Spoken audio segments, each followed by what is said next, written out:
ficar esperto com medicina, ela te deixa louco. Eu tenho a impressão de que está gerando uma cultura de que os alunos estão formando e boa parte deles estão procurando atalhos. A famosa frase que a habilidade não vence, o talento não vence a força de vontade. Nossa, vou me formar. Vestibular, faculdade. Já tô no 3º ano. Cara, ano que vem tem prova da residência.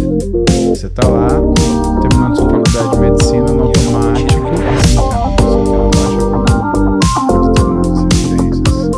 Você também tem uma falta de vagas para pessoas em lugares específicos. Se a gente não for lá o médico que a gente quer, na UPA, no posto de saúde, no pronto-socorro da cidadezinha, lá longe, de não sei aonde, a gente tá lascado.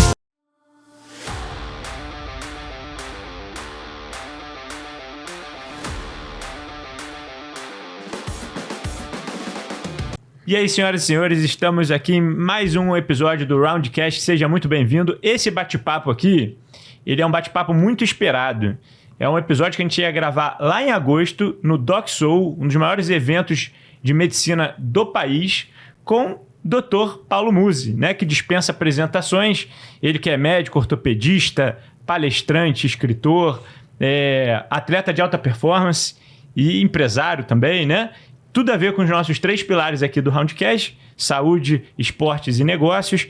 E tô aqui ao lado, como sempre, Dr. Thiago, né? Seja bem-vindo aí, Thiago, mais uma vez. Tudo bem, tudo bem. Vamos lá, né? Bom, era uma gravação que a gente ia fazer, mas aí um integrante nosso viajou, a gente não teve como fazer. E aí hoje... Né? E aí esperou. Ainda bem que deu certo e tal. Exatamente. Prazer, né? Paulo, muito bom sempre estar aqui gravando. Vamos lá. E o Falcão, né? Como sempre, o maior jogador de futsal da história da humanidade, né? Como a gente sempre gosta de apresentar, né? Primeiro, um prazer de estar aqui mais uma vez com vocês, e eu gostei que não deu certo, porque eu queria participar com o Paulo, né, cara? Verdade, o Paulo é uma referência dos 3 pilares que a gente fala, e a gente sempre coloca pessoas que são referências, e o Paulo atinge todas as áreas que a gente fala e muito mais que isso, né? Então, a gente tem bastante coisa para falar com ele. Bom estar com vocês, Paulão. Bom te rever mais uma vez. Pessoal, então vamos deixar isso claro. O Falcão tem essa opinião, porque a gente já se conhece há mais tempo. Então, obrigado. Muito bom te rever, cara. Pô, prazer estar aqui. Obrigado, gente. O Paulo sabe que a sua palestra lá no DocSoul foi uma das mais elogiadas, né? O pessoal curtiu muito. Então, tá todo mundo perguntando, cadê o episódio lá com o Paulo Musi? Aí, hoje estamos aqui para não deixar passar. E só antes da gente começar, queria dar um recado rápido dos nossos patrocinadores. Queria falar com vocês, principalmente para você que é médico, que está nos assistindo, ou se você não é médico e conhece algum médico, fala para ele sobre o Educadoc. O Educadoc é uma plataforma que funciona 24 horas, 7 dias da semana. É uma plataforma de mentoria para médicos. Como é que ela funciona? Se você for médico, principalmente recém-formado, no início da carreira ali, pegou um caso, está no plantão, não importa se é qualquer lugar do país, se é sábado, 3 horas da manhã, tá com um caso difícil ali, precisa discutir com um especialista ou com um médico mais experiente. Às vezes é para ver um eletrocardiograma que está esquisito, uma lesão de pele, uma gestante, um idoso, qualquer paciente que você precisa de ajuda para discutir de uma conduta, instantaneamente você pode abrir um chamado e um mentor, um médico mais experiente, vai pegar aquele chamado e te ajudar em tempo real a definir aquela conduta para te ajudar, principalmente nos plantões. E o melhor de tudo, Thiago, 0800, não é isso? De graça. O pessoal nem acredita, ou eles acham que é inteligência artificial. Acho que é. Eles entram para falar como se fosse no chat GPT e aí surpreende que é um médico real que está ali na ponta, né? É isso aí. Então, se você for médico, basta você baixar no seu celular, fazer o cadastro e em poucos minutos você já vai estar pronto para utilizar. E se não for, manda para um médico que com certeza vai ajudar muito ele também, não é isso? É isso aí, acho que deve ser hoje aí, deve estar mais ou menos com 20 mil médicos aí já em uso. Ontem a gente bateu 89 mil mentorias realizadas. Bater 100 mil esse ano ainda, com certeza, Fácil. 100 mil vidas que estão sendo ajudadas e algumas até salvas, né? E você sabe que nesse último levantamento, 6 meses anteriores, a gente tinha visto a base de dados e tal, e são 963 vidas salvas de maneira direta, fora as indiretas. Fantástico isso, hein? Muito. Então, pessoal, dá uma olhada aí no Educadoc, nas nossas redes sociais aí, que vocês com certeza vão curtir bastante a ideia e o projeto. É isso? Bora. Então, vamos ao que importa aqui, né? Paulo, muito obrigado aí mais uma vez aí por ter recebido a gente na sua casa, na verdade, né? Hoje estamos aqui no estúdio do Paulo Musi, né? Casa su casa, Samir. Não era para contar a surpresa, mas tá bom. Vocês estão em casa aqui. Aliás, a gente vai terminar aqui, vai ficar mais legal, porque a gente vai jantar, etc. Então, isso aí fica só para vocês passarem vontade.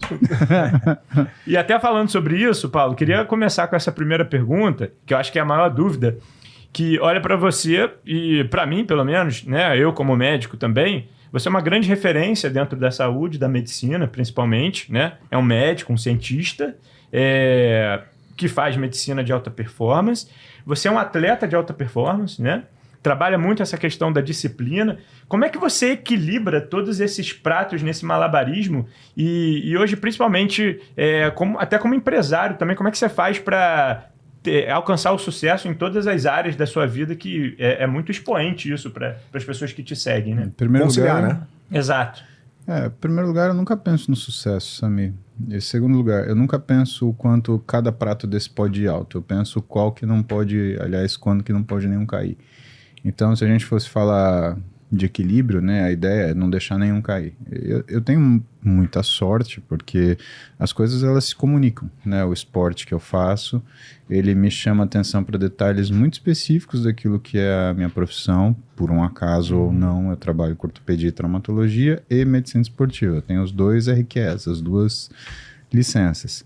E é impossível você não aprender com esporte, né? Eu acho que é bom até ter o Falcão aqui, né? Falcão, eu imagino que as pessoas que você teve mais facilidade para conversar dos seus problemas eram pessoas que, por exemplo, dividiram alguma coisa com você na área esportiva, né? Sem dúvida, é o meu dia a dia, né? Então, realmente, o escape de todos nós ali da área esportiva era justamente dividir essas situações com todos. Então, era o meu dia a dia, ainda é, mas é claro que durante meus 25 anos de carreira era o primeiro refúgio que a gente tinha. Então imagina só, eu me relaciono com pessoas que estão dentro do esporte, me dando mais detalhes sobre o esporte, eu me submeto àquilo que sabe, é para ser aqui, ali eu não sou Paulo Musi, eu sou mais um, e assim, é para passar o perrengue e aprender, né? E isso, quando a gente fala, por exemplo, de motivação e quando a gente fala de compromisso, que foi o tema da palestra que a gente falou, ajuda muito na motivação, Samir, porque, cara, nada vai te motivar quanto os seus próprios motivos. Medicina, acho que é legal a gente contar essas histórias, a gente está em 3 médicos aqui, né, mas boa parte das grandes descobertas da medicina foram por razões pessoais, né? Então, Halsted, por exemplo, inventou a luva de látex porque a mulher dele tinha alergia a iodo, né? Quer dizer, ele queria resolver um problema dele, ele viu uma situação, ele viu que não podia continuar e de quebra ele diminuiu o que era a taxa de infecção das cirurgias da época, né? Eu guardadas, obviamente, as devidas proporções, né? Eu encontro um problema e quando eu soluciono esse problema dentro do esporte que eu consigo desbloquear uma série de outros raciocínios, de outras percepções que me falam assim, opa, isso daqui não cabe num manualzinho, né? Faça isso, faça aquilo. Isso daqui tem que ser analisado caso a caso, as coisas elas são diferentes para determinados tipos de pessoas e a gente tem que ser muito cuidadoso, porque você sabe tanto quanto eu, medicina é guideline. E o problema do guideline é que ele não está a pessoa que está fora da curva. Bom, o que acontece? Hoje a gente tem um monte de gente fora da curva, né? Se você pegar um trabalho, um estudo feito com atletas, ele não cabe, né, para eu traduzir ele ipsis literis para o paciente do meu consultório. O paciente do meu consultório ele é mais difícil, às vezes, do que um atleta, porque o atleta ele busca, tudo bem, o 0,005, mas o cara que está no meu consultório, ele trabalha o dia inteiro, ele se alimenta mal, ele dorme mal, ele come o que ele consegue na hora que ele consegue e ainda assim ele tenta treinar no limite do limite. Quer dizer, é quase como se fosse um aumento de risco não calculado, mas quando você coloca isso na perspectiva do quanto faz bem para a cabeça da pessoa permanecer no esporte, cara, justifica. Mas você tem que estar pronto para atender isso. E o atleta de alto rendimento, ele já tem uma rotina obrigatória, né? Que isso que é o que você falou, a pessoa normal ele se adapta para tentar fazer um horário de esporte na hora que dá, ele come o que dá, onde tiver, e o atleta já tem esse ponto positivo que a gente tem uma rotina obrigatória. Falando como atleta, eu tinha que treinar todo dia das 10 ao meio-dia, das 4 às 6, eu tinha o horário da alimentação, coisa que tem que estar no dia a dia. Você não é um bom exemplo, porque assim, então, assim, se a gente pegar você, Cristiano Ronaldo, é outra. A gente está falando de um tipo de pessoa que, assim, o sujeito vai falar assim, cara, o cara faz isso, fudeu, não vou fazer. Desisti. Não, acabou, largou. Né? Eu acho que tudo bem, as pessoas elas têm que ter noção do que as coisas são feitas, mas a gente hoje vive uma rotina que o esporte se popularizou. E os atletas fazem esporte para poder relaxar. Então, o atleta ele tem o esporte dele, que ele compete, e ele tem o esporte dele que ele se diverte, que ele curte, que ele brinca. Então, hoje até o atleta ficou mais complicado. Né? A gente tinha um atleta que era, agora eu vou fazer isso. Hoje, né, com o desenvolvimento de ciência sobre multilateralidade, então que são as diversas aptidões, você tem outros atletas fazendo outras coisas, e a coisa complica mais ainda. Então, manter eu acho que as coisas que se retroalimentam na minha vida, elas mantêm essa motivação até de entender o quanto você tem que estar atento pelos seus arredores. Sabe que tem interessante isso de atenção periférica, é uma coisa que eu costumo, nas palestras sobre aquilo que a gente falou lá no congresso, eu costumo falar, né? Eles pegaram esse grupo de pessoas e perguntaram para esse grupo de pessoas, você se considera uma pessoa de sorte ou uma pessoa sem sorte? E as pessoas responderam lá. E eles separaram o grupo dos sortudos e o grupo dos sem sorte. E aí eles colocaram uma prova para esses dois grupos. Falaram assim, vocês vão pegar esse jornal e vocês vão contar quantas palavras, quantos títulos, né, tem esse jornal. Então era um jornal razoavelmente grosso, ou seja, fácil de você perder um ou outro, né? E aí eles foram medir o resultado. O resultado foi absolutamente igual. As pessoas que se julgavam sem sorte, elas tinham achado o mesmo número de vezes de títulos, né, acertado que as pessoas com sorte. Qual foi a diferença? A maioria das pessoas que tinham se dito com sorte, elas não ficavam só olhando o que era headline, elas olhavam o texto e muitas vezes elas encontravam uma frase assim, se você está lendo essa frase, pegue mais $150 e encerre o estudo, que o estudo acabou. O que eles estavam estudando? Se as pessoas tinham sorte ou não? Eles estavam estudando se as pessoas tinham atenção periférica. Então isso leva a gente a crer que as pessoas mais bem afortunadas, tudo bem, elas têm o foco, mas elas não fazem a abolição do que é a atenção periférica. E a discussão que eu trago, principalmente para as redes, quando a gente está debatendo isso, a ideia não é foco, é prioridade. Foco, você abre mão do resto. Tanto que o hiperfoco é ruim para você. Então, a ideia é você treinar as pessoas para saber fazer escalas de prioridade. O que eu tenho que fazer agora? E isso eu acho que responde por tudo que a gente consegue fazer e equilibrar de uma forma eficiente, né? E eu acho a palavra sucesso pesada, porque o sucesso é aquilo que a gente deita na nossa cama e dorme satisfeito com a gente mesmo. Né? Independente se a gente tem um alfinete ou uma Bugatti. Né? Mas quando a gente fala eficiência e conquista, né, que aí são coisas absolutas, cara, eu acho que está relacionado sempre com capacidade de estabelecer prioridade. E você acha que isso está faltando na sociedade hoje, de uma forma geral? Eu acho que a gente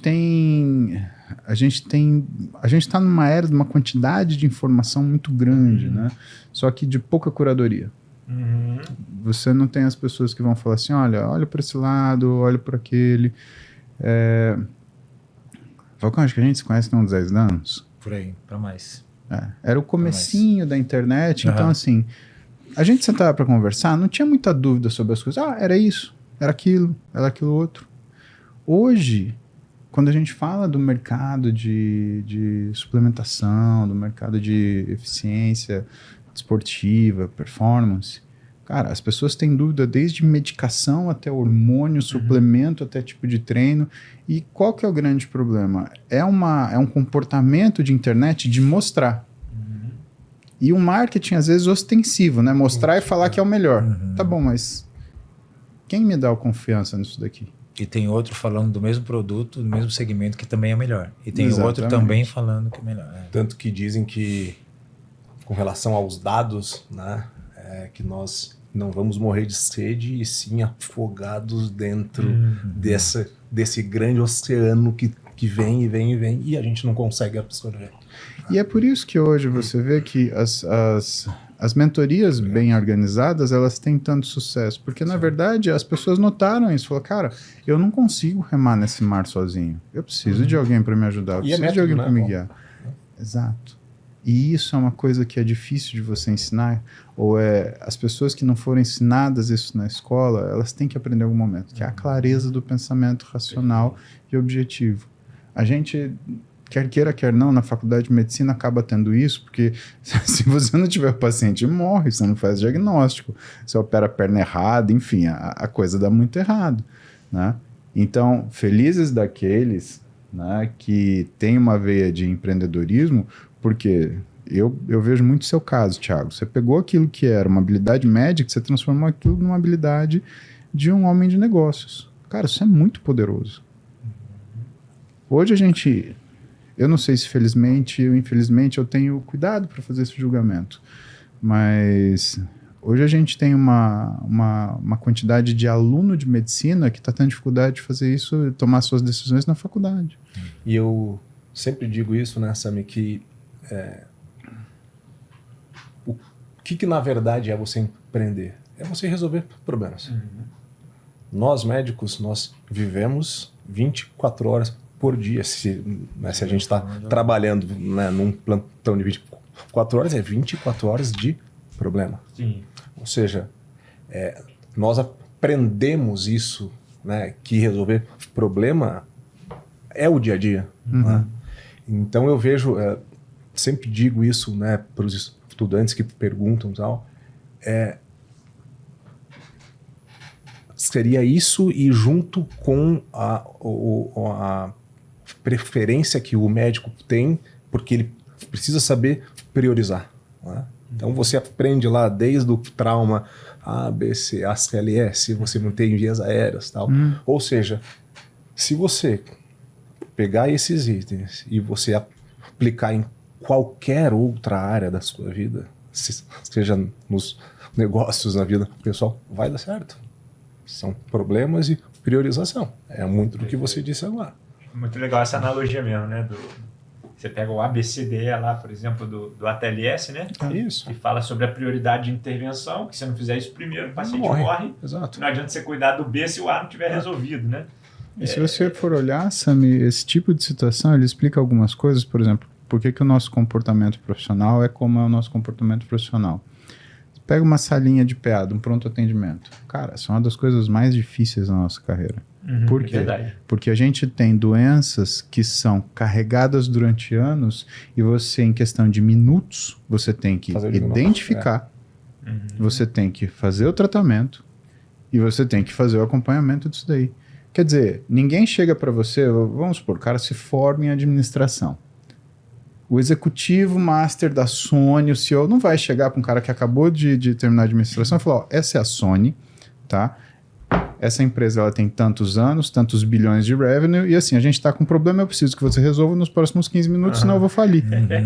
Só que o cara que está no PA, ele atende a avó de alguém que tem 85 anos, pressão arterial alta, diabetes, e apareceu com uma história de claudicação intermitente nos últimos 15 dias, mas que ele resolveu só trazer ela no pé agora porque ela tá meio com a boca torta e ela tá com o olho piscando. Você fala, nossa, que coisa. Resolve aí pra mim. Vamos lá. E assim, resolve agora, porque é a minha avó, irmão. Entendeu? Porque precisa resolver agora. Então, a característica do trabalho médico é muito assim. A gente cuida de problemas que muitas vezes são crônicos e que exigem respostas imediatas, porque o desfecho imediato caiu justamente naquela situação. E tá tudo bem, isso não faz a gente ser profissional melhor do que ninguém, não é nada disso, mas eu acredito que tem que existir um consenso, até entre os médicos, que somos assim. E se assim somos, tem que existir um cuidado de guiar o sujeito para ele conseguir desenvolver uma carreira, para ele conseguir... E a carreira, eu não digo o quanto que ele ganha de salário, mas o quanto ele cresce intelectualmente e capacidade de realização. Porque do médico do consultório, o que é empreender? É você captar conhecimento e saber aplicar. Aonde ele vai buscar, com quem ele vai buscar, qual frequência, o que ele vai fazer com isso... Se ele vai fazer um mestrado, se ele vai fazer um doutorado, se ele vai fazer uma mentoria, se ele vai fazer um estágio fora, porque hoje a gente tem isso, né? Eu vejo minha filha, por exemplo, mais velha, ela cursa Direito, né? Na PUC aqui de São Paulo, que eu tenho muito orgulho, e ela foi, por exemplo, fazer um mês de curso em Oxford. Cara, quando que na minha época, brasileirinho, 1999, você vai sair do Brasil, você vai pra lá, sei lá, se não for Oxford, vai ficar um mês em, sei lá, Oxford, Harvard, Yale, qualquer coisa assim. Cara, não era uma coisa assim. E é curioso que essa caminhada, essa compartilhação pra gente na medicina é uma das coisas mais frutíferas que tem. Né? Quando a gente vê, por exemplo, a estrutura de residência médica nos Estados Unidos, não é aquela estrutura brasileira da prata da casa. Eu fiz faculdade aqui, então eu vou fazer residência aqui. Nos Estados Unidos, não. Se você fez faculdade no lugar A, o lugar B que é você e você que é o lugar B, porque a complementação dos seus estudos não é só pelo conhecimento objetivo da matéria que você vai estudar, e sim da forma ampla que você enxerga o paciente, a sociedade, sua profissão e a sua competência. Porra, cara, é muito legal. Mas você não acha, Paulo, que a maioria das nossas universidades hoje, elas ainda são muito quadradas com relação a isso? Falando de medicina em específico, de dar uma ênfase extremamente grande, e não que não deva ter e não devam dar, não é isso, né? Mas de você ficar somente na parte técnica, somente na parte da cardio, da nefro, da vascular, da clínica, né? De vendo doença, e às vezes a gente não vê ou não aprende a ver o doente, né? Eu sou um crítico disso porque eu digo assim, né? Para mim, todo médico deveria fazer 1 ano, 1 ano e meio, 2 anos de plantão, porque lá é a escola da vida real. Lá é que você vai aprender, que você vai se dar mal, que você vai ter que se virar. Porque na maioria das vezes, no 5º, 6º ano, né, lá no nosso internato, né, que deveria ser isso, você não tem essa responsabilidade e tal. Então, e aí você é jogado na vida real, né? Tendo que saber marketing, finanças, relacionamento, posicionamento, e na maioria das vezes você não é treinado para isso. A técnica você sabe, ou então deveria saber, né? Então acho que assim, esse é uma dúvida, e enfim, eu sou formado desde 2002 a 2008, PUC Paraná, que é uma das melhores hoje do Brasil. Até acho que no último ano ganhou como a melhor privada, ou uma das melhores, enfim. E eu vejo que hoje os alunos de lá têm essa deficiência. Então, imagine das outras 380 e tantas universidades. Então, acho que esse é uma provocação aqui. Então, deixa eu fazer uma provocação até pior do que essa. Eu acho que um dos problemas hoje, por exemplo, foram coisas que nem eu, nem você, nem o Sami viveram, que é a dificuldade de você entrar numa residência. E é curioso que ao mesmo tempo que você tem uma baixa procura por determinadas residências, você também tem uma falta de vagas para pessoas em lugares específicos, né? Tanto que entra a questão das medidas afirmativas dentro das bolsas de residência, que eu acho uma medida extremamente polêmica, né? É muito difícil a gente falar, tudo bem, então a gente coloca cota para entrar na faculdade, agora a gente coloca cota para colocar na residência, quer dizer, a faculdade não igualou, Não era isso que era para acontecer, né? Por isso que acho que é uma medida polêmica e que é passível de debate. E eu acho que a única coisa que resolveria isso, né, para a gente ser coerente, se a sociedade cobra do médico que ele tem uma especialidade, que quando ele entre na faculdade, você fala, filho, você vai estudar. Então você vai ter uma residência. A questão é, onde você vai fazer, isso vai dependendo do seu desempenho, mas você não vai ficar sem residência. E aí, por que eu falo da sociedade? Porque a sociedade é que vai ser atendida por esse cara que está sendo formado. Então não adianta você deixar os médicos ao léu. Por quê? Porque eles vão voltar para cuidar de você, da sua família, das pessoas que você gosta. Uma satisfação que eu tenho em ser médico é de, por exemplo, cuidar das pessoas que estão próximas de mim. As pessoas que trabalham comigo, os meus colaboradores. Sim. Todos eles, eu e a Roberta, nós cuidamos. Como se fossem nossos pacientes, né, regulares. Porque, cara, se você hoje deixar a sorte, né, principalmente do que são as condições que a gente vê hoje, da falta de médico, da falta de insumo, é muito mais provável que essa pessoa que garante que a tua vida encaixe e rode de uma forma adequada, ela tenha problema. E aí você tem dois problemas, que é você ver uma pessoa que você convive e gosta sofrer, e o problema que causa a ausência dessa pessoa no posto que ela ocupa. Né? Então, você tem isso. Tudo isso de ruim, né? E que você passa a falar, não, isso daqui é uma responsabilidade minha. E o que a sociedade ainda... Eu não sei como é que ela não acordou ainda para falar, pera lá. Se a gente não falar ao médico que a gente quer na UPA, no posto de saúde, no pronto-socorro da cidadezinha, lá longe de não sei aonde, a gente tá lascado. Porque a gente não precisa de médico para ir tomar um café. Você pode ir no engenheiro, tá bom, vamos fazer, vamos construir. Você tem tempo para resolver, vamos fazer uma engenharia. Você tem um problema, né, legal, você vai sentar com o seu advogado. Seu advogado, ele vai olhar o seu caso, ele vai ter tempo para estudar. Tudo bem, né? Se a gente for para a defensoria pública, é abarrotado de trabalho, mas ele não precisa resolver aquela coisa de imediato. O médico precisa. Então, para mim... Né, e o que é desafiador é que a gente tinha que o cara entrou na faculdade de medicina, falou, primeiro, você vai fazer uma residência, fica sossegado. Segundo, você vai ser médico quando você tiver a sua residência. Senão a gente está vivendo a medicina de 60 anos atrás. Então, mas eu acho que a gente está vivendo agora uma transição disso. Porque, aí eu vou dizer na minha época, né, um dos nossos negócios lá do grupo era... somente, entre aspas aqui, a cessão de mão de obra médica. Né? Então, naquela época, 2009, 2010, o diferencial era conseguir alocar médicos em municípios menores, em unidades menores. Essa realidade hoje já não é mais assim. O número de médicos que nós temos hoje formados, tal. Então, talvez a gente esteja nesse momento vivendo realmente essa transição para isso que você falou.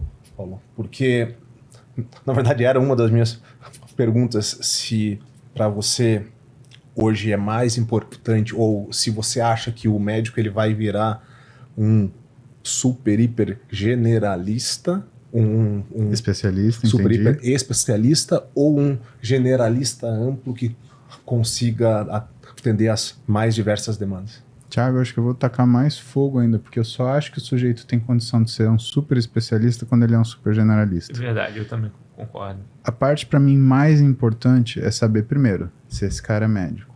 Tá? Eu falo para meus alunos do Interligas, do Estratégia Med, né? Eles falam, porque eu vou fazer ortopedia, então eu já estou estudando. Eu falei, não. Faz primeiro medicina. Isso. Perfeito. Aprende tudo. Sabe por quê? Porque senão vai ter uma hora que você vai atender um paciente com dor no braço e vai achar que é bursite ou infarto. Então, o período mais sensível pra gente que, sei lá, se pra mim pudesse falar assim, o que tem que durar na faculdade de medicina? Internato. E me choca saber que existem faculdades que não têm hospital para ter internato para todos os seus alunos. Sim. é a fase mais importante, onde o cara vai ser clínico, vai ser gineco, ele vai ser cirurgião, vai ser ortopedista, vai ser neurocirurgião, ou seja, é onde ele vai aprender medicina. Cara, essa foi a fase mais legal da faculdade. Lá na Escola Paulista, a gente ficava 5 semanas em cada bloco e pra mim era assim, era vestir o jaleco e hoje eu sou neurocirurgião. Hoje eu sou neurocirurgião e no dia seguinte, na semana seguinte, eu sou reumato, então eu sou reumato. Beleza, função inflamatória, interleucina, pum, ortopedia. Bom, agora então vamos colar osso, vamos parafusar, vamos pregar, vamos fazer coisas. E vai, e sai, né? Então, isso. Mas você acha que essa é a realidade, Samuel? Você que dá aula, você que é professor. Então, eu ia até fazer essa pergunta. Eu tenho a impressão hoje em dia que, até por essa característica que a gente comentou, dessa quantidade enorme de enxurrada de informações e facilidade, ainda mais hoje com o chat GPT, né? Que, tipo, 2 anos para cá mudou completamente, né? O conhecimento tá muito fácil e muito volátil e superficial. Eu tenho a impressão de que está gerando uma cultura de que os alunos estão formando e, em boa parte deles, estão procurando atalhos, porque eles não querem passar pelo processo, ou não querem, ou por algum motivo decidem não fazer.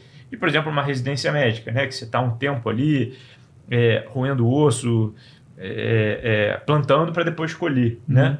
E aí, por isso que eu gosto muito do esporte também, né, Falcão? Queria até ouvir o que você pensa disso, porque assim, o esporte, o resultado, ele vem... Você não tem muito atalho, né? Tipo assim, não daria para eu falar assim, eu quero jogar bola igual o Falcão. Então, Falcão, deixa eu fazer uma mentoria contigo aí, me dá 2 meses de mentoria, que depois eu vou falar assim, eu jogo bola igual o Falcão. Não tem como, né? Então, assim, não tem muito atalho. E na medicina, infelizmente, eu tenho visto que tem alguns caminhos que parecem muito atalhos e eles são muito sedutores. E aí você engloba isso numa visão de marketing. E o médico, ele fala assim, por que eu vou passar pela disciplina, pelo sacrifício? E cai no que o Paulo falou, né? Que é o atalho que você colocou. Ele falou, fiz uma semana, 10 dias, já sou isso. Exato, exatamente. Então, para ele passar por aquele processo, ele já é, como o Paulo colocou, eu já sou. Mas não tem todo isso que você está falando, todo esse trabalho, não tem, como você falou, os hospitais para passar no dia a dia, para ser isso, para ser todas as opções. Então esse atalho, como você colocou, talvez nós somos a última geração que tinha que ser daquele jeito e pronto. Você não tinha atalho. Hoje você tem um atalho. Sim. Como você falou, você tem o chat GPT que você consegue puxar o negócio. Então você consegue colocar muitos atalhos que na hora da prática vai fazer falta. Coisa que vocês 3 tiveram que passar por tudo isso. Então eu vejo muito isso, mesmo sendo leigo no que vocês estão falando do lado da parte médica, eu entendi o que você falou e realmente, hoje a geração que formada, o que ele falou, passei por isso, já sou. Sim. Passei por isso, já sou, já tá bom assim. Então, vocês não tiveram isso. Vocês tiveram que conquistar pela capacidade. Sim. Porque vocês estavam realmente numa disputa. Hoje você tem uma condição melhor, você consegue montar sua clínica, ou entrar na clínica do seu pai, e você ter esse atalho, você já é alguma coisa. Mas você não acha que hoje se vende o sonho muito mais fácil? Muito mais, sem dúvida nenhuma. Porque e hoje a rede social te mostra muita coisa. Porque assim, até uma coisa que eu vou falar com o Paulo depois, porque o Paulo é pioneiro. Quando eu fui lá, e já faz uns 15 anos, a rede social tá começando e ele já era uma figura conhecida, né? Mas isso eu vou chegar lá depois. Mas é como você colocou.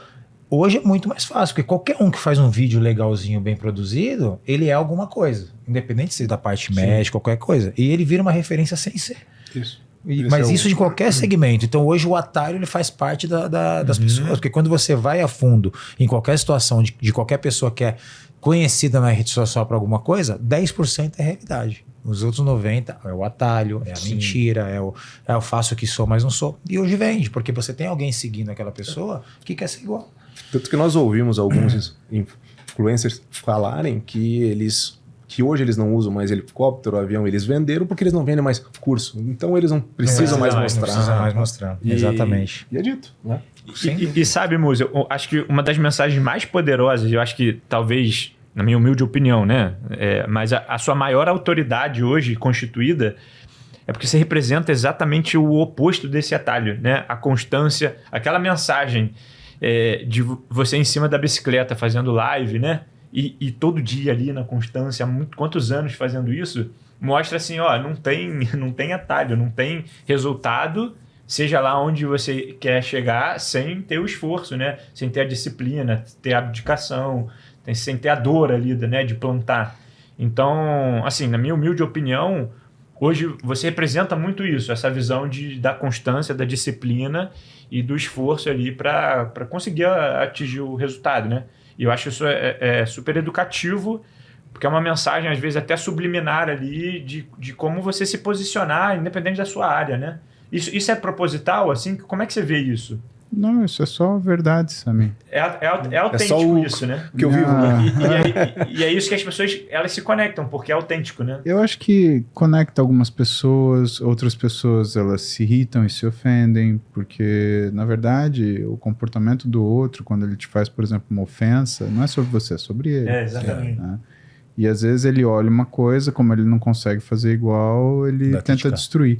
O que é a minha dificuldade? A minha dificuldade é conseguir acolher essa pessoa também. Falar, tudo bem, calma. Sabe, que nem uma criança que está se debatendo. Você não vai bater numa criança que está se debatendo. Você vai pegar, abraçar ela, segurar ela e falar, calma. Calma que a gente vai chegar lá.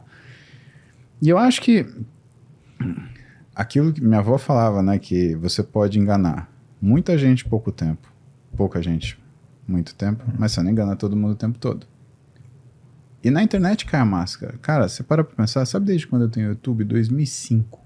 Meu YouTube tem 20 anos, ou seja, tem gente que me vê no YouTube que tem menos tempo do que o meu canal. Verdade. O meu Instagram, ele tem desde 2012, ele tem 13 anos. Isso quer dizer que tem gente que assiste, que tem uma molecadinha que assiste, é muito engraçado isso, mas que o meu Instagram é mais velho que elas. A minha primeira foto do Instagram, eu lembro até hoje, foi da minha filha, eu dando um banho de banheira na minha filha. E ela tá sentadinha assim, com o rostinho dela pequenininha ainda, com 2 anos de idade, 1 aninho de idade. E o amadurecimento do que as redes levaram a sociedade a ter, porque agora tudo ficou exposto, ele sempre precisou de muita responsabilidade, mas as pessoas, o ser humano, ele é hábil em criar oportunidades e aproveitar essas oportunidades. Por isso que você fala dos cursos, Thiago, falou assim, a galera que fazia curso disso, daquilo, vendia curso de palavra, a coisa esfriou. Porque o pessoal falou, putz, não é por aí. Não é por aí. Porque quando eu chego, por exemplo... as frases da sua avó. Exatamente. E quando eu chego, sei lá, se eu quero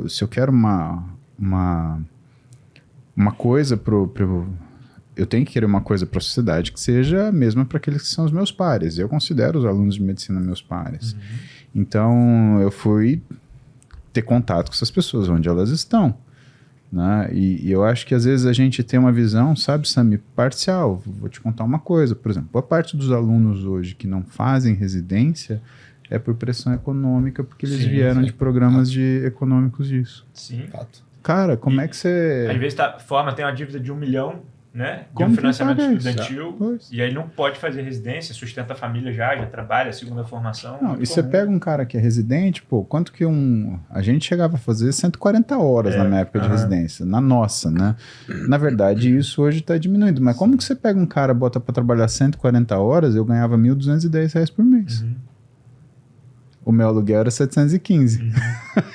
Quer dizer, a conta não fecha que médico, que vocês querem ter. Exatamente. Como. Sabe? Não dá para você ter uma classe de profissionais que a gente discute, né? Servidores brasileiros, que eles vão nos melhores hospitais do Brasil. Mas a população vai em hospitais que essas pessoas, elas jamais nem colocariam o pé, nem para fazer suas programações de continuidade nos seus postos de trabalho.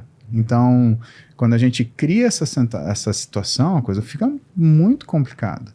O que me chama a atenção, né, e quando eu tento, né, trabalhar nas aulas, é trabalhar com uma coisa muito difícil, porque o conteúdo você entrega, a curadoria você oferece, só que a habilidade é complicada. E aí é uma área que, por exemplo, o Falcão pode falar melhor do que eu. Eu, por exemplo, acho que habilidade você não ensina. A pessoa treina.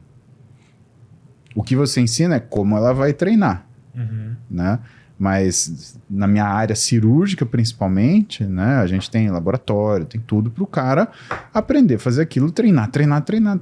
Falcão, me dá a tua opinião nessa área. Habilidade, ensina ou não ensina? Como que é? A habilidade extrema, ela nasce. E ela nasce porque assim, o treinamento do dia a dia você vai, por exemplo, no esporte, você vai treinar fundamentos, nós 4 vamos treinar igual. Você vai ter mais facilidade para uma coisa, você vai ter para outra, para outra. E a habilidade extrema é uma coisa que você nasce, só que se você não treinar igual todo mundo, a sua habilidade não vai sobressair. Ainda mais hoje em dia. Porque hoje em dia os treinos são full, né? Então não adianta você...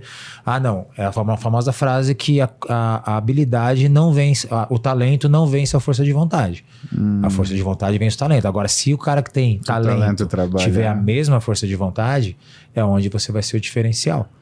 É totalmente onde vai ser o diferencial. Então a habilidade extrema, ela nasce. Você pode melhorar. O cara não sabia chutar com a direita ou só chutava com a esquerda. Você vai repetir tanto que o cara vai saber chutar com a outra perna. Então a gente está falando de repetição de um movimento normal, de um jogo. Agora a habilidade de você ter uma reação de milésimos de segundos, de dar um chapéu, de dar uma bicicleta, de dar uma caneta, é uma percepção que isso você nasce. Porque eu sempre falo, senão não existiriam os zagueiros, né? Todo mundo, os zagueiros iam treinar tanto que eles iam virar habilidosos. Não existe, não tem como. Não, você fala, esse cara não sabe chutar uma bola, esse cara não... Nunca serão. Isso se nasce. E voltando, Paulo, no que eu tinha iniciado, você, quando eu fui te encontrar, a gente está falando de 15 anos atrás, você já era uma figura conhecida. Hoje é normal ter figuras conhecidas em qualquer segmento. Hoje você é uma referência de vários segmentos, não só na área clínica como você é. E no começo era você e mais um ou dois. Você foi pioneiro mesmo de ser um personagem conhecido do ramo e logo você conseguiu expandir isso para vários segmentos. Você já era do digital, porque você acabou de falar que você tinha um canal no YouTube, eu lembro disso, desde 2005. Só que o seu ano a ano cresceu muito. Isso foi uma estratégia? Isso é um dom? Você deixou levar o ano a ano e o seu dom, além de ser o dom da sua parte médica, da sua figura, um dom de negócio? Porque hoje não, há muitos anos você é um businessman, você é uma referência na área esportiva, você é uma referência na área médica. Isso foi uma estratégia que você criou ou foi uma coisa que foi ano a ano você falava assim, tô na frente de todo mundo nisso daqui, já viu que ninguém viu? Porque você é uma figura conhecida fisicamente, o seu rosto é conhecido há muitos anos. Hoje você sabe o nome de alguém, hoje você sabe o nome de um médico. Agora quando você fala Paulo Musi, não é de agora. A gente está falando de 15 anos atrás. Então todo mundo sabe a sua fisionomia.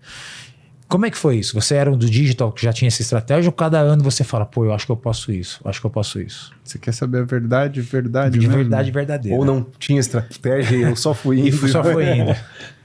A minha estratégia era nenhuma, a questão é que eu era um cara que eu tinha muito poucos amigos.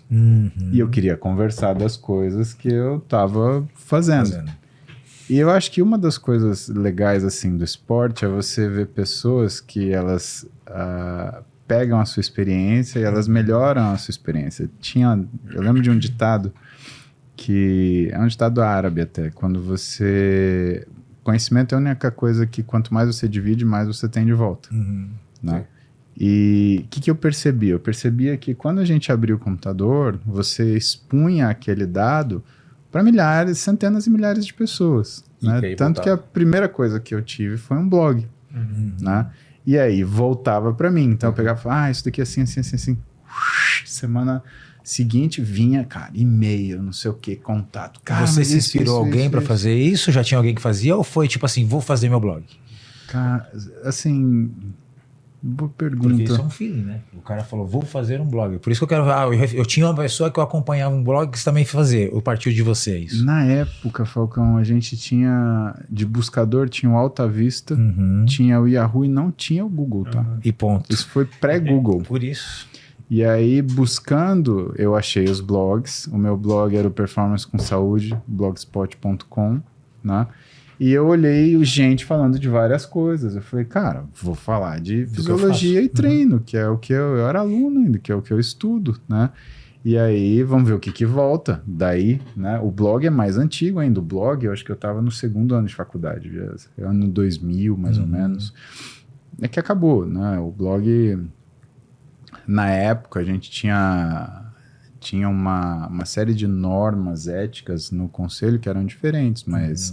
Eu sofri muita pressão nessa época, que também era um grupo completamente diferente de médicos, com pensamento completamente diferente, né? Que eles resolveram achar que o blog, como ele tinha audiência, era uma concorrência desleal. Entendi. E era uma autopromoção.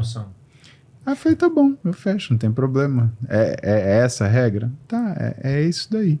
Né? Mas eu vi aquilo que... Eu vi a quantidade de experiência que as pessoas elas tinham, né? E que isso interferia muito naquilo que era o resultado. E onde eu via isso?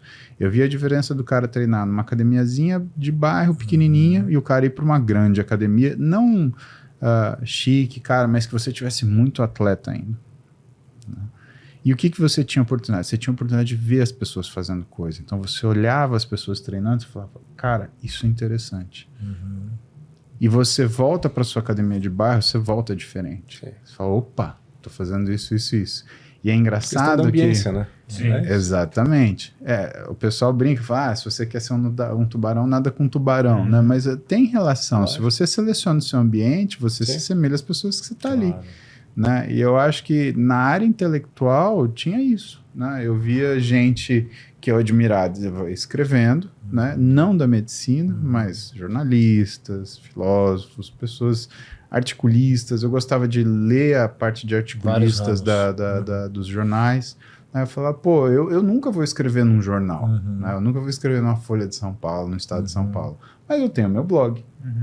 E tá ótimo, E pelo menos eu faço escrevo o lá. que eu quiser. Exatamente, eu respondo, eu não respondo, eu viro. Acho que a coisa começou assim, né? Interessantíssimo. Paulo, eu tenho uma pergunta aqui, eu queria saber a sua opinião. Eu vi recentemente, não me lembro aonde agora, mas uma análise interessante que mostrava, assim, comparando a juventude de hoje, os adolescentes, os jovens, e de 20 anos atrás, por exemplo, como é que está mudando culturalmente, né? Então, enquanto no passado era muito mais na moda, assim, a busca por noitada, bebedeira, droga e tal, hoje a molecada está muito mais focada em saúde, né? Em academia, num estilo de vida mais de alimentação. Sai mais cedo, volta mais cedo, para acordar de manhã no outro dia, aproveitar melhor o final de semana. Tanto até que assim, os hypes hoje não é mais na balada, é na academia, né? E até estão juntando toda essa questão cultural. Não, e até saiu uma matéria semana retrasada que 35% das baladas no mundo estão fechando. Estão fechando, exato, eu vi isso. Nossa, não sabia. E aí... É só mudar o horário, gente. É só exatamente. Coloca o timer. Em vez de ser 5, traz para 1 da manhã. Acabou. Mas esse é um movimento interessante e que mostra, também acompanhando em paralelo o que tem acontecido um pouco na medicina, que aí é o que eu quero chegar na minha pergunta, que hoje as pessoas estão muito mais focadas e dando luz ao tema de... longevidade, né? De viver mais, mas não só viver mais, viver melhor, né? Que é aquela chamada medicina 4.0. Tem até o livro do Peter Attia, Outlive, que eu achei um livro fantástico e ele fala muito sobre isso, né? Como você viver mais, mas não só viver mais, mas viver melhor e com autonomia, né? Por uma década a mais e tal do que o esperado. Aí, assim... A minha pergunta é, você como médico e que atua nessa parte, como que você vê a medicina do futuro? Como é que é para você essa medicina 4.0? Porque uma das coisas é isso que você já citou no início da conversa.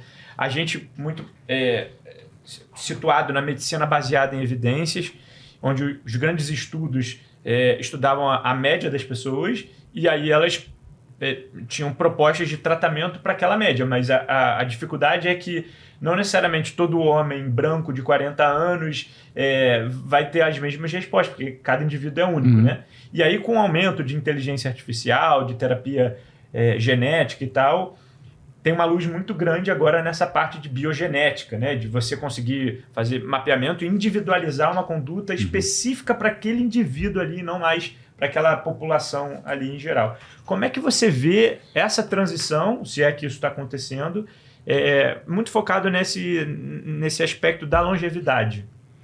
Eu acho que, em primeiro lugar, a massa de pessoas de 40 anos de idade nunca foi tão grande. Por que eu estou falando disso? Porque quando a gente olha o trabalho sobre awareness e consciousness, a gente tem que falar de um sujeito chamado James Heckman, que ganhou um Nobel estudando isso. Então, o que ele avaliou? Ele foi estudando idades e vendo quanto essas pessoas elas tinham o que ele chama de consciousness, né?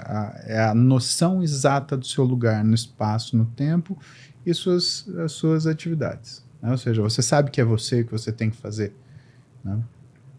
E quando a gente tem 40 anos, se a gente comparar com aquilo que é nosso nível de consciência, se a gente puder chamar assim numa tradução aproximada, né, 12 vezes maior do que quando a gente tem 20. Quer dizer que aos 40 a gente vive consequências que a gente de atitudes que a gente tomou com 12 vezes menos clareza mental ou objetividade para fazer. Só que com 40 anos, eu costumo refletir sobre isso. Como você fica ciente do que está acontecendo, a sua memória é muito objetiva. Então, você esqueceu o que você viveu lá com 12, 13, 14, 15. Não é porque você esqueceu porque a sua memória é fraca. É porque você não focava nas coisas 100%, a sua percepção ela não era tão aguçada. O tempo passava, férias, outras férias, tô na 5ª série, opa, tô na 7ª. Nossa, vou me formar. Vestibular, faculdade. Já tô no 3º ano. Cara, ano que vem tem prova da residência. E você tá lá, terminando sua faculdade de medicina no automático. Era uma rotina muito parecida com todo mundo, né? Hoje em dia você tem a juventude, hoje você faz 1000 coisas. Naquela Exatamente. época, a nossa era história uma vai ser a coisa. mesma história. Exatamente. Claro que quando depois o pós-colégio, cada um vai pro seu, vai fazer faculdade, vai jogar bola. Mas essa rotina dos 12 anos que você coloca era igual para todo mundo. Tudo igual. Então, a gente tem quase como se fosse uma memória coletiva, né? Você fala vai assim, ser parecida. Exato. Então, por favor, você lembra quando a gente... Nossa, lembro do colégio, não sei o quê, blá, blá, blá, blá. A gente vive se lembrando, né, uns aos outros, nós vivemos nos lembrando uns aos outros das pessoas. As mesmas coisas. Exatamente, porque o nível de atenção que a gente tinha não era o mesmo. Então, o que eu acho? Eu acho que, primeiro, é muito ruim o que eu vou falar. Aos 40 anos, a gente descobre que a gente vai morrer. Mais uma coisa, a gente nota que o tempo passa. E você nota que o tempo passa por uma questão muito objetiva. Segunda-feira você lembra do que você fez, terça-feira você lembra do que você vai fazer. Só que eu lembro que eu fiz semana passada, eu lembro que eu comi ontem. Com base naquilo que eu comi ontem, eu sei que eu quero comer no final de semana que vem, que eu quero levar minha esposa para almoçar, porque eu quero fazer uma coisa diferente. E o tempo, ele fica mais... A passagem do tempo, ela fica muito mais patente. Você percebe mais, porque o seu nível de atenção com as coisas é muito objetivo. Perfeito. Quando você vai para os 60, isso sextuplica. E quando você vai para os 80, isso de dobra a triplica. Então, o recado geral, que eu olhei isso, que eu parei e refleti, foi o seguinte: bom, por que aos 80 a gente tem tanta clareza de pensamento? Se não fazer as pazes com a nossa própria finitude. O que eu pergunto, Sami, não é se a gente vai chegar. A gente vai chegar. Né? Pensa que o homem, né, há 40 mil anos atrás, ele comia tudo orgânico, não tinha poluição, ele morria com 30 anos. Não tinha super industrializado, não tinha super palatável, não tinha... E o homem comia o orgânico tirado do chão. Morria com 30 anos. Velhinho, 35. Hoje a gente tem toda essa caca, toda essa confusão, e a gente vive... nós que estamos sentados aqui, muito provavelmente a gente vai no aniversário de 100 anos de cada um de nós. A minha dúvida é, será que a gente vai ter saúde mental, paz de espírito, para chegar nessa idade? Porque essa é a grande situação. Vai valer a pena. O que a gente construiu da nossa época? A gente construiu conexão. Pô, você tem o telefone dos seus amigos, do colégio, eu tenho os meus, eu falo com esse pessoal, eu tô no meu grupo da faculdade, e essas pessoas que a gente construiu uma relação, eu tento hoje me aproximar o máximo possível delas. Né? Eu tento aproveitar o máximo de tempo possível com elas. Meu pai, a minha mãe de coração, sabe? Eu quero estar junto com essas pessoas. Só que quando você olha o que é o comportamento do pessoal, eles têm as mesmas, dos mais jovens, eles têm as mesmas capacidades de aproximação. Só que o que eles fazem? Eles se afastam. Nossa, sim, isso aí. Então, uma coisa é... Tudo bem, a gente tá numa... Eu não acredito muito, sabe, em conflito de geração. O que eu acredito é que, independente da idade, tem pessoas que respondem das mesmas formas aos mesmos problemas. Você vai ter o moleque xarope, mas você vai ter o velho canalha, entendeu? Você tem sempre... O grupo de pessoas não se divide pela idade, se divide pelo tipo de resposta que ele dá quando ele é colocado à parede. É o estímulo. É isso. E quando a gente olha isso, a única coisa que eu percebo é que a qualidade de conexão que os nossos filhos eles conseguem fazer hoje é muito diferente. Por quê? Porque a gente não tinha esse negócio aqui. E isso daqui virou uma forma de conexão para eles. Eles criaram um modelo de amizade que é a amizade digital. A gente ia na casa dos nossos amigos, a gente dormia na casa dos nossos amigos. Isso que você está falando, Paulo, é muito importante, porque eu colocando no meu lado profissional, por isso que eu falo que a gente passou por todas as etapas. No meu começo de carreira, meus primeiros 10, 15 anos, já um pouco mais para frente, as viagens que a gente ia jogar era fundão do ônibus, todo mundo conversando, um baralho, cada semana, por exemplo, essa semana vocês dois vão na locadora pegar filme. A gente chegava no ônibus, que pegou e tirava, pô, filme ruim, filme bom. Você olhava no olho das pessoas o tempo todo. Chegava no hotel, jantava, começava a conversar. Vamos no quarto de quem? Vamos lá no quarto de fulano. Os meus últimos 7, 8 anos de carreira, e isso era muito importante, que isso refletia dentro de um jogo. Sim. Eu era mais seu amigo, você era mais meu, eu sabia mais da sua vida, você sabia da minha. Você construía confiança, era lá no ônibus, muito não era mais, e no dentro hotel. Da quadra, né? Então acabava o jogo ali, acabava o treino, a gente sentava ali, conversava, e aí, como é que tá seu filho? Hoje os jogadores não sabem o nome do filho do outro.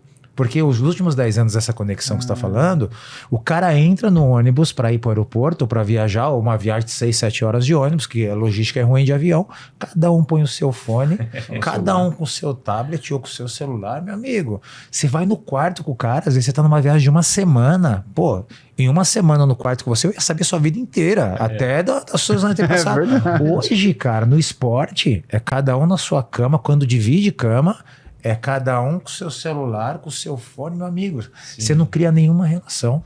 Então, quando você fala da qualidade da jovialidade de hoje com a nossa, é muita diferença. Mas se você falar isso para os nossos filhos, nem sabe do que você está falando. Falcão, mas eu ainda vou fazer o contraponto aqui, que apesar de tudo isso, e é muito real, mas o esporte ainda é um dos poucos fatores de porque quando você está praticando, você não tem como você tá com o celular, sim, claro. Então, quando você está praticando, sim. Mas mesmo assim ainda é. Mas olha a diferença do que eu passei aqui para vocês, de você. Os meus amigos de 20 anos atrás, quando eu jogava, eles são mais meus amigos do que os que eu joguei por último. Sim. Porque eu criava essa conexão. Eu sei tudo, eu sei o nome dos filhos, eu fui padrinho de um. Hoje, cara, você joga com o cara um ano inteiro, você não sabe nem o nome do filho do cara. Você já teve que enfrentar um amigo seu? Muitas vezes.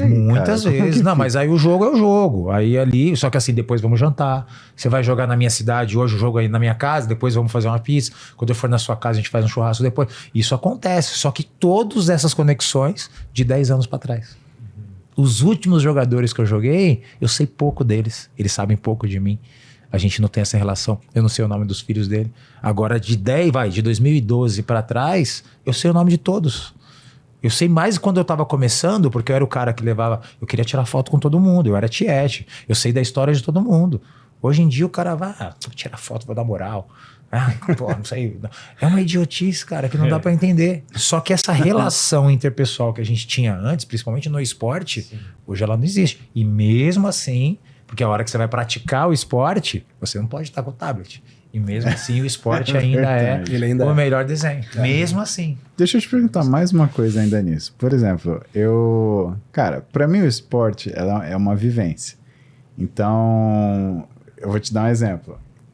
Jiu-jitsu, alguns campeonatos, às vezes eu caía com um amigo meu e, por exemplo, pra mim não era um problema perder pra ele. Eu queria me divertir, então eu sacaneava. Sim. Né? É uma tiração de onda. É tiração de onda, era coisa assim. Pra você, o esporte é uma questão profissional. E o teu objetivo é vencer absolutamente.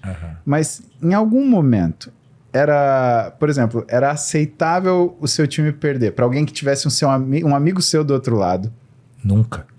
Nem pro meu filho. Porque eu faço eu já faço muito jogo exibição. O pessoal fala, jogo exibição é brincadeira, não sei o quê. Mas eu jogo jogo exibição, que hoje eu faço. Minha agenda até abril do ano que vem tá 100%. Só que eu faço meu jogo exibição olhando pro placar, meu amigo. É legal, mas eu quero ganhar, meu filho. É o Falcão contra Denilson, que a gente fez agora. É brincadeira, mas eu tô aqui pro placar. Ó. 11-9 pra mim. A brincadeira tá legal. 10-8 pro cara. Não tá legal, não.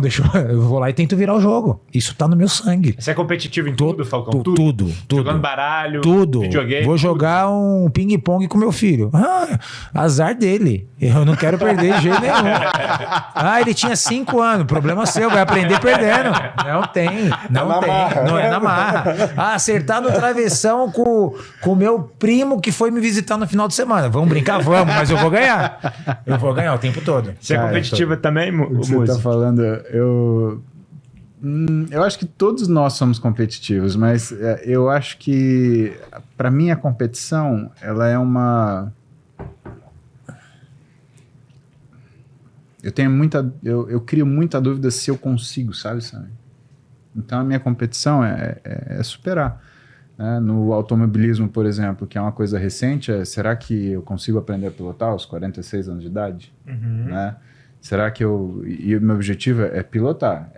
Se eu pegar um espectador que não sabe que eu estou dirigindo o carro, será que ele vai olhar e falar, poxa, todos esses pilotos são habilidosos? Será que ele vai me enxergar como um piloto aí? Não que a opinião da pessoa seja importante. A questão não é a opinião. A questão é, eu vou conseguir chegar num nível dos mesmos caras que fazem isso há anos, em um ano. Isso para mim é uma competição ferrenha. Sim. Isso é um estímulo gigante. Eu acho que o jiu-jitsu foi um pouco por isso, mas também me chamava atenção a defesa pessoal, me chamava atenção a filosofia do jiu-jitsu e da arte marcial. Né? Porque ser uma arte marcial é uma arte de guerra. E a arte de guerra, ela ensina muito você a não fazer as coisas com objetivo imediato. Ensina você a fazer calma, porque lá na frente você chega. Então, o jiu-jitsu foi isso. O fisiculturismo foi um esporte de construção. E um esporte que me ensinou a não depender de motivação para fazer as coisas. Cara, se tu precisar de motivação para treinar, você tá ferrado. É mesmo. Eu acho que eu tenho motivação uma vez a cada 3 meses. O resto é compromisso. Sim. Eu tenho que estar aqui, eu tenho que treinar, porque o meu propósito, né, é chegar num físico com a capacidade X, com a utilidade Y.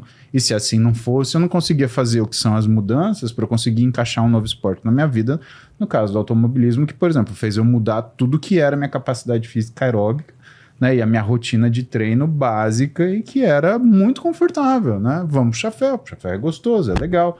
Né? Ruim é comer frango com batata doce depois, mas assim, se sair daquilo que é uma coisa que você faz muito bem e tem conforto, e você migrar para uma coisa que te desafia, né, mais do que um aprendizado, é uma sensação de você estar vivo. Você falou, opa, tô vivendo uma coisa diferente aqui. O que é isso aqui? Essa é uma grande diferença, né, Tiago? Desculpa, eu tô falando por esse gancho aqui. Isso é uma grande diferença, porque eu, por 25 anos, eu era obrigado, que fazia parte da minha rotina, do meu trabalho, e eu queria me superar sempre. Então aquilo era uma motivação para mim. Depois que eu parei de jogar profissionalmente, eu já não consigo ter o propósito que você tem. Porque se eu tiver aqui numa academia, meu amigo, eu não vou.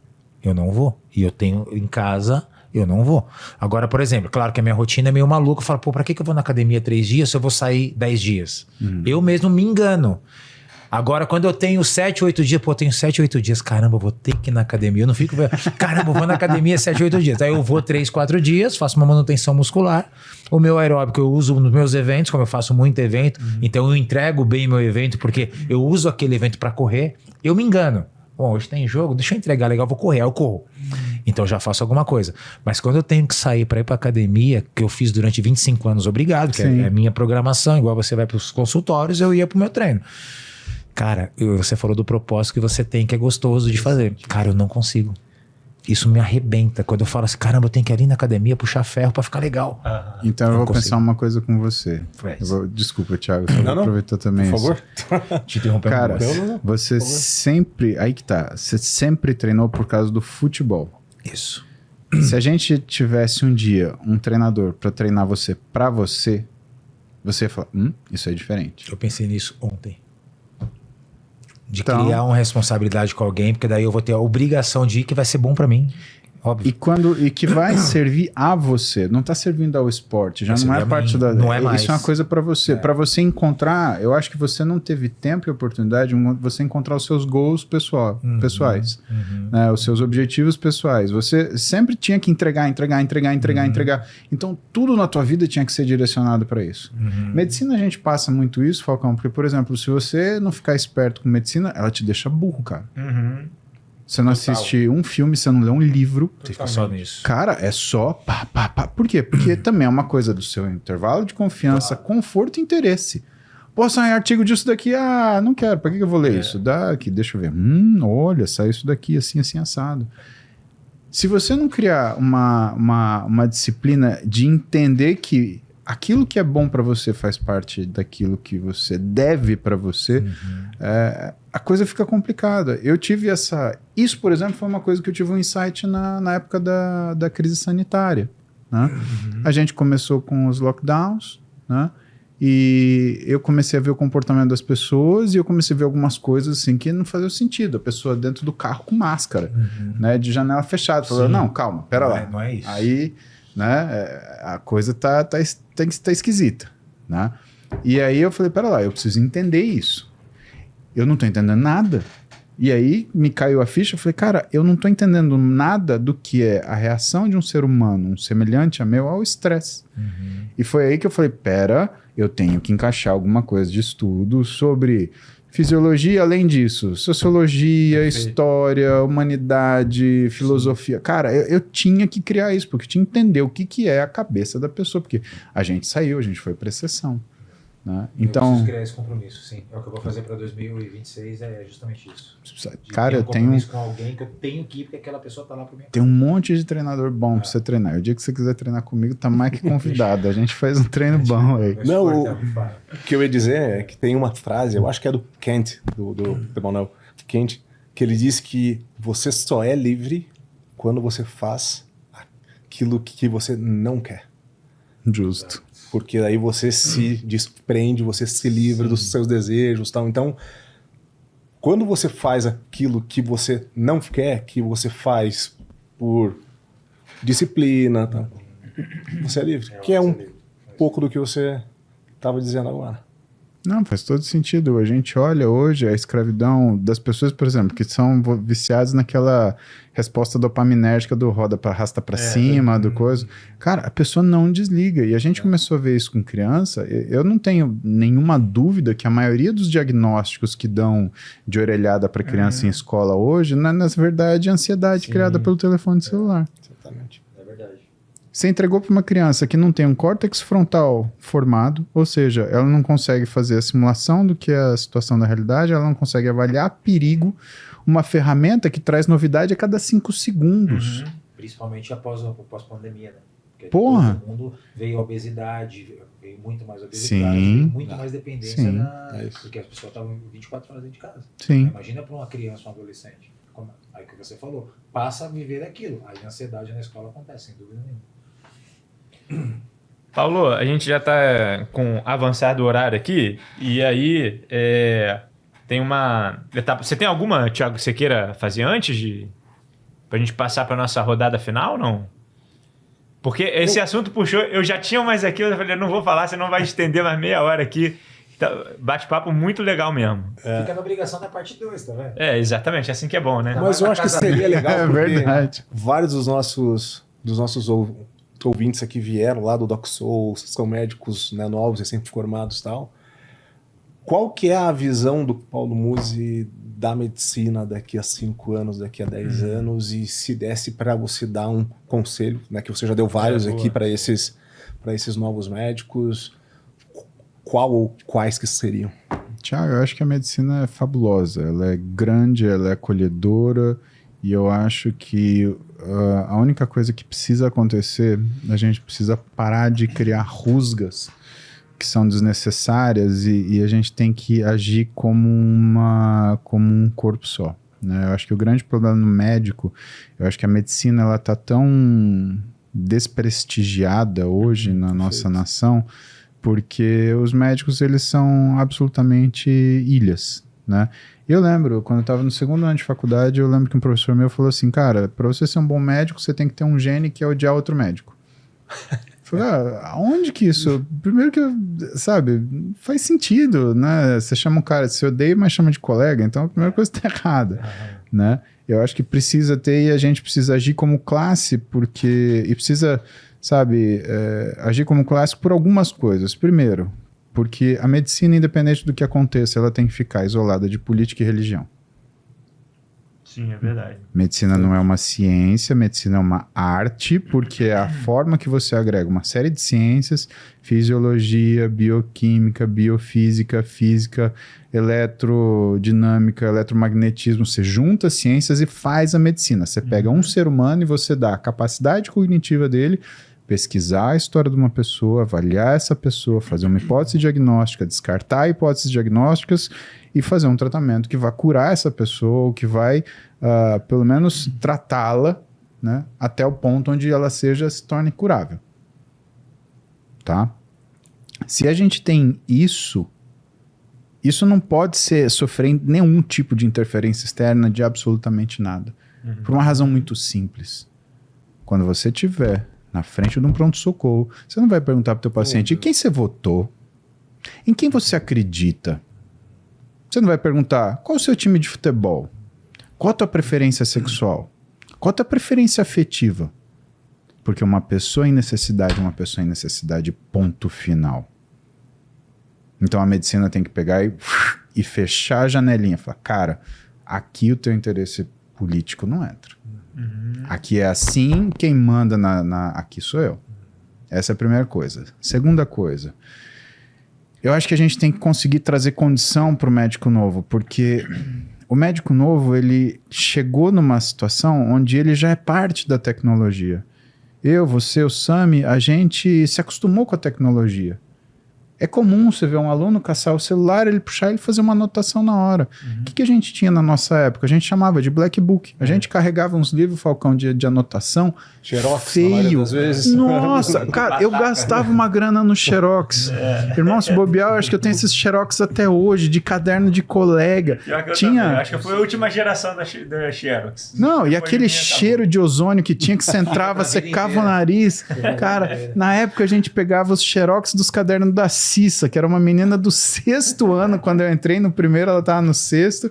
E aí tinha o Cris, do Xerox lá da Atlética da escola. Eu falei assim, tem um caderno da Cissa que tem isso resumidinho. Você não precisa 300 páginas. Não. 10 folhinhas aqui, ó. Você vai, e vai rebentar na prova. A gente precisa pegar e trazer essa geração nova que acostumou com coisa que hoje, se você pegar qualquer um desses moleque e botar ele para programar um IA, ele faz, cara, perfeito. A única diferença é que, diferente da gente, ele não estudou 30 anos aquele negócio. Pô, eu estudo hormônio, treino, dieta, eu estudo 30 anos, por isso que é fácil falar. Então a pessoa olha e fala assim, não, mas eu nunca... Vai chegar, quando você estuda 30 anos alguma coisa, você vai chegar, né? Isso daí não tenha dúvida. E a gente tem que pegar esse pessoal e falar assim, pô, você não tá conseguindo fazer residência? Volta pra cá, eu dou um jeito de te ajudar. Pô, você quer fazer uma pós-graduação? Tá bom, vamos arrumar esse rebanho. Ah, é o cara que fez residência contra o cara que não fez residência, é o cara que fez pós-graduação contra o cara que fez residência, o cara que fez pós-graduação contra o cara que não fez nada, falando um que era melhor que o outro, que é pior que o outro, que o errado é o outro, que não sei o quê. E aí levanta e fala, não, porque a ciência, porque o terraplanista... Cara, isso não pode ter.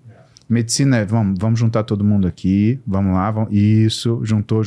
Bom, agora vamos tomar a decisão junto. O que isso é bom? Então a gente vai fazer isso. O que isso é bom? A gente vai fazer isso. Ótimo, selecionamos os melhores. Agora vamos fazer o seguinte, vamos ver aonde que está a pior das nossas deficiências. Beleza, agora vamos pegar os melhores que a gente selecionou primeiro e vamos botar eles para tratar do que é pior. Eu não sei, eu entendo muito pouco de futebol. Um amigo meu e seu, muito conhecido, ele falou isso pra mim numa mesa de jantar. Paulo, já vez que não entendes nada de futebol? Aí eu falei assim... E é verdade. Mas eu tenho a sensação, Falcão, que isso é muito parecido com um time. Sim. Você identifica as forças, Claro. você identifica as dificuldades e você trabalha de uma certa forma para que você, com as suas coisas boas, você consiga mitigar essas dificuldades para chegar no final. Claro. É isso. Claro. O zagueiro ele supre a deficiência do atacante que não sabe marcar. O atacante supre a deficiência do zagueiro que não sabe fazer gol. Então, é o que você falou, é exatamente um time. O que você pegar um time de futebol, um complementa o outro. Então, se esse cara é um zagueiro, é porque ele não tem condição de estar lá. Mas eu que estou lá fazendo gol, eu preciso do cara que está lá atrás. E o que você falou é exatamente isso. É exatamente como um time. Exatamente. Um tem a sua principal característica e tem aquela coisa que você domina muito menos. Só que você vai ter um cara que não adianta você marcar não 10 adianta, gols e aí você levar 11 não adianta, todo jogo. não adianta. Então o que você falou dentro da sua explicação é exatamente um time. Se a gente pensar a iniciativa, por exemplo, quando você olha iniciativas como DocSoul, o que você está fazendo? Agregando. Quantas vidas que você está realmente ajudando? Então, quando você fala de ajuda direta, você não está ajudando o médico, você está ajudando o paciente na ponta. Ele está tendo atendimento melhor. Ele está tendo atendimento de qualidade. Sabe, eu tento, de todos os grupos que eu dei aula, né? Então, Método Muse, Sims, etc. Eu tento me manter no grupo para ver o que essa galera tá precisando. Então, às vezes eu intervenho. Opa, pera lá, isso daí não é bobeira não. Tem que fazer assim, assim, assim, assim, assim. Pô, queria eu ter disponibilidade para, de repente, um cara pegar, que nem era, talvez, na época dos nossos professores, porque tinha meia dúzia de médico, e eu lembro que meus professores, eles falavam com orgulho. Não, plantão quem dava era aluno. Médico formado não se dava, não era digno, não se dignificava da plantão. Imagina onde já se viu, né? Cara, imagina só. E eles atendiam telefone, que tinha telefone, né? Se precisava de uma coisa, me liga. Você ligava na clínica, professor, isso aqui, assim, assim. Paulinho, professor Fábio Ancona, ele foi meu primeiro orientador. Meu primeiro trabalho científico, obesidade infantil, né? E aí eu tava aprendendo a escrever, a pesquisar, a entender as coisas. E aí ia pra ele, professor, estamos aqui, duas famílias desistiram, como que a gente vai fazer o trabalho? Falou, Paulinho, com aquele tinha ele tem um vozeirão. Paulinho, trabalho científico é o trabalho científico. Ele dá aquilo que ele dá, e isso é o resultado. Se você mudar o resultado, isso não é trabalho científico, é o que você está pensando. Isso não é ciência. Isso é manipulação. Fica tranquilo. A gente vai olhar com estatística, vai ver o que aconteceu e talvez exatamente essa falha oriente a gente a criar um tratamento que as pessoas elas não deixem, não abandonem. Porque se elas estão abandonando um trabalho científico que está todo feito para a pessoa ficar lá dentro, para a família ficar lá dentro, para tratar a criança e ainda assim tem abandono, então a gente está faltando alguma coisa. Cara, isso foi 2000. 1999 e 2000. Nessa época, a gente já tinha essa dificuldade. E, no entanto, infelizmente, né, e porque a ciência também ela é feita por seres humanos, né? Então a gente vê esses desvios. Às vezes, eu tenho mais preocupação em ensinar para os meus alunos a identificar os vieses do estudo que eles estão lendo do que propriamente escolher o estudo e falar, olha, o resultado é tal, essa droga faz isso, aquela droga faz aquilo. Né? Porque se esse cara não souber identificar aquilo que tem um desvio, tem uma determinada agenda, cara, ele vai fazer mal pro cara que está dependendo dele. Isso é indiscutível. Né? Então, a pergunta do time foi proporcional. Sim, eu acho que totalmente. Os médicos precisam virar time, cara. Não dá mais para cada um jogar para um lado e fazer, sei lá, um fute-porrada aí que não funúncia. E até para isso a visão do generalista, né? De você só ser se você só consegue ser um bom especialista se você tiver uma visão ampla que consiga conectar esses pontos também, né? Para poder jogar em time, senão você acaba... Foi o exemplo que você deu, né? A dor no braço é bursite, não é? Não, nem falta, é um bursite. Né? Então, isso aí é realmente fantástico. Paulo, uma pergunta aqui final aqui. A gente sempre pede para os nossos convidados, a gente tem no nosso Instagram aqui, inclusive se você não segue, @round.cast, a gente faz diversos cortes, materiais, mapas mentais, de tudo que é tratado aqui, a gente faz uma curadoria e compila lá e deixa um material mastigado para você lá. E uma desses materiais é a nossa biblioteca do Round, que a gente pede aos nossos convidados essa curadoria de livros que eles acham que são relevantes para a nossa audiência aqui. Se tem algum livro que você queira deixar aí de sugestão, tema livre que você acha que... Tem, eu acho que tem algumas coisas assim que eu gostei, que me ajudaram muito a observar determinadas condições. Eu acho que o primeiro livro que eu falo é um livro que foi importante para mim no Exército. Porque foi onde que eu entendi que um superior seu, ele não te pede um favor, ele te dá a oportunidade de fazer alguma coisa por ele. E foi um livro do Robert Greene chamado As 48 Leis do Poder. Então, ele não te ensina malícia, mas ele te mostra malícia. E ele aponta na história os casos onde você saber se colocar criam problemas ou resolvem problemas. Então, esse foi o primeiro. Acho que o segundo livro é quando você começa a olhar isso, eu acho que você tem que entender como você pensa, porque antes de você saber se colocar, você precisa saber analisar uma situação com calma, mais rápido, porque senão você se desespera e fala bobagem. Então você precisa entender uma situação, tomar uma decisão com calma, mais rápido, porque você domina o que são seus processos de pensamento. Então, Daniel Kahneman, rápido e devagar. Porque é o cara que vai falar para você o que é eixo 1, eixo 2 e vai te falar, olha, isso é instinto, isso é raciocínio. Né? E eu acho que, em terceiro lugar, cara, eu te aconselho... Tem um livro que é muito afetivo para mim, né? E que ele fala do que é a grandeza das coisas que você não tem controle.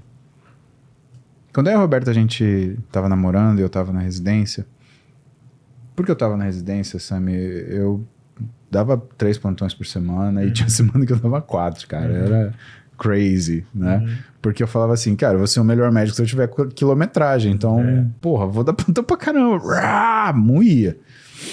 E muitas vezes na madrugada, ela me ligava para me fazer companhia.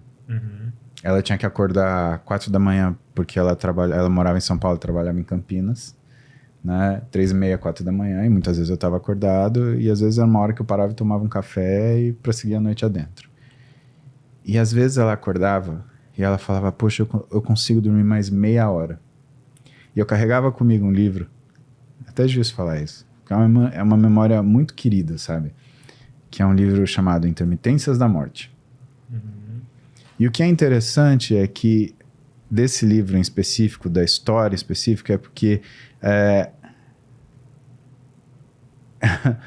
o Saramago, ele conseguiu humanizar a morte. Cara, se você tivesse uma morte realmente que fosse humana, né? Vamos criar aqui. E ele fez isso. E ele fez do jeito dele, sem pontuação, que é o jeito que ele escreve. Sem pontuação, sem nada, você entende completamente aquilo. E na época eu tinha aqueles telefones de celular que pareciam um tijolo, cara. Porque aquilo não era um telefone, era uma defesa, né? Se a pessoa fosse te assaltar, você jogava o telefone, meu. Ou o cara tomava uma porrada, ou era eletrocutado, ou pegava fogo com aquela bateria. Então, traumatismo craniano, grau. Ó, tentaram me assaltar, a sala do trauma pode levar agora. E aí a gente falava pelo telefone celular e eu abria o Intermitências da Morte e eu lia pra ela. 1, 2 páginas. E dali a pouquinho eu chamava ela, e ela tava dormindo, eu desligava o telefone. E aí eu ligava pra ela, no outro dia a gente falava, e aí? Eu dormi, mas aí eu quis continuar lendo, arará. Então a gente cada um tinha um livro, né? E é engraçado quando a gente ficava junto, eu falava, deixa eu ver se você tá no mesmo lugar que eu. Aí ela tava no lugar certinho. Mas eu acho que tudo pode ser humanizado. Até a morte pode ser humanizada. Cara, se a gente consegue se o ser humano ele consegue criar uma genialidade que é capaz de humanizar uma coisa que está acima de qualquer tipo de controle que a gente tenha, o que o ser humano não é capaz de fazer? É mesmo. Por que a gente está se debatendo com os mesmos problemas? Por que a gente está brigando sobre as mesmas coisas? Por que a gente não está resolvendo isso? Você e aí... sabe, Paulo, desculpa até, mas por favor. É porque eu me lembrei agora que eu escrevi agora um capítulo para um livro para médico plantonista, médico assim, formado.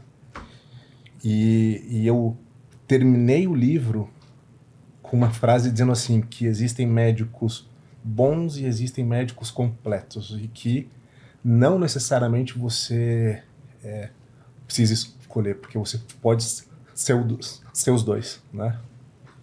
Médico ruim a gente nem coloca nessa discussão. É verdade. Mas a diferença, né, de um médico bom para um médico completo é o que ele faz depois que ele já fez tudo que ele pôde. Então, que é muito disso, né? Porque nessas indas e vindas de plantão, você quer salvar sempre todo mundo, mas você não salva todo mundo. Sim. A verdade é essa.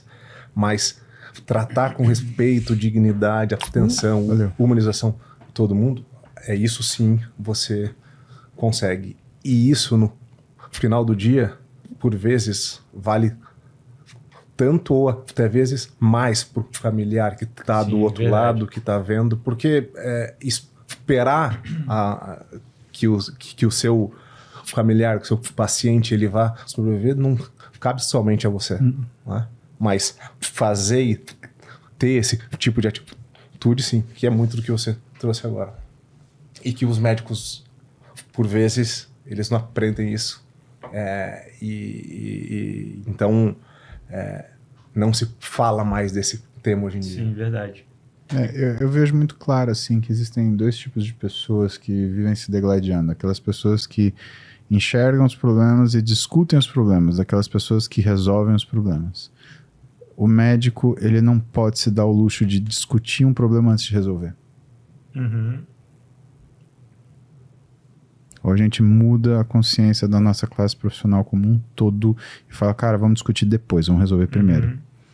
Chega o cara lá, aquele quebra-cabeça de 1000 pedaços no pronto-socorro. Você vai falar, deixa-me pensar como está o colesterol desse paciente. Não, você não vai fazer isso, né? Você vai colocar a perna no lugar, você vai parar o sangramento, você vai dar um jeito de resolver aquilo lá, né? Já fez o ABCD na ambulância, agora vamos fazer esse cara ir para frente. Depois a gente discute isso, né? A questão é, a gente precisa fazer isso ativamente no preservar da nossa profissão. Minha filha mais nova quer fazer medicina e eu quero entregar uma medicina melhor para ela.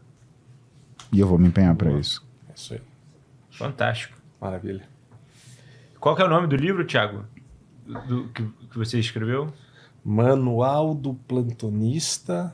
É um livro feito por alguns médicos e professores ali, Cruz Vermelha, da Universidade Positivo. E acho que ele vai ser lançado agora, mais um mês. Esse eu nem sabia. Então tá bom. De repente, quando for lá aqui já tá quase no lançamento, o pessoal já aproveita e procura, né? Pode ser que sim. Maravilha. E a última pergunta aqui, Paulo, a gente sempre pede para os nossos convidados para darem uma sugestão de quem é o convidado que você gostaria de ver sentado aí na sua cadeira aqui no Roundcast. Tem uma profissão específica ou... Você que escolhe, na verdade. Você escolhe. Eu acho que vocês gostariam muito de conversar com um amigo meu, né? Bom, tem 2 pessoas fantásticas para conversar, né? Os 2 são muito meus amigos, mas um trabalha com saúde mental e o outro trabalha com a percepção da saúde mental, né? Quem trabalha com saúde mental, Wesley Delanogari, que é psicólogo, acho que é um cara fabuloso, e quem trabalha com a percepção da saúde mental, né, o Leandro Carnal, né, porque ele fala muito sobre as nossas humanidades. Sim. E ele fala de uma forma muito objetiva e que não insulta. Sabe? É aquela... Exato, e é uma coisa muito boa. Então eu espero vê-los logo conversando com vocês. Eu com certeza vou assistir. Pô, legal essa, hein? Depois ajuda a gente, manda um WhatsApp pra ele. Sim, senhor. Faremos isso. Porque já tá público aqui, né? A gente não pode nem recusar mais. Maravilha, acho que é isso, né, Falcão? Pô, queria agradecer primeiro da gente se reencontrar de novo. E, Paulão, Falcão. um prazer te ver. Foi bom demais. Eu vou cobrar janta, tá? É o mínimo.